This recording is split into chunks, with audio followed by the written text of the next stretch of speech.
தேமுதிக என்ற கட்சியே இல்லாமல் செய்வதுதான் தங்களின் இலக்கு என்று மக்கள் தேமுதிக தலைவர் சந்திரகுமார் தெரிவித்துள்ளார். சென்னை எழும்பூரில் மக்கள் தேமுதிகவின் நிர்வாகிகள் கூட்டம் நடைபெற்றது. இந்த கூட்டத்திற்கு பின்னர் செய்தியாளர்களிடம் பேசிய அந்த கட்சியின் தலைவர் சந்திரகுமார், நிர்வாகிகள் கூட்டத்தில் மக்கள் தேமுதிகவை திமுகவுடன் இணைப்பது உள்ளிட்ட பல்வேறு தீர்மானங்கள் நிறைவேற்றப்பட்டதாக கூறினார்.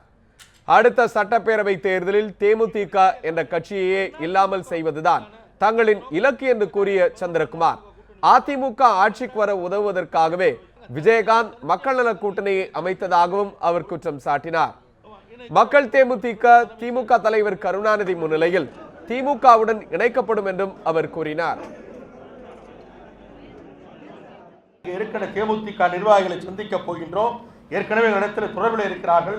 அங்கே எல்லாம் இது போன்ற கூட்டங்களை நடத்தி அனைவரையும் ஒன்றிணைத்து திராவிட முன்னேற்ற கழகத்தினுடைய தலைவர் கலைஞரிடத்திலும் அண்ணன் தளபதியிடத்திலும் அனுமதியை பெற்று ஒரு பிரம்மாண்டமான இணைப்பு விழாவை தமிழகத்திலே திராவிட முன்னேற்ற கழகத்தினுடைய தலைவர் கலைஞர் அவர்களும் அண்ணன் தளபதி அவர்களும் எங்கே நடத்த சொல்கிறார்கள் அந்த இடத்திலே மிக பிரம்மாண்டமான ஒரு இணைப்பு விழாவை, மக்கள் தேமுதிக இணைப்பு விழாவை நடத்துவதென்றும் நாங்கள் முடிவெடுத்திருக்கின்றோம்.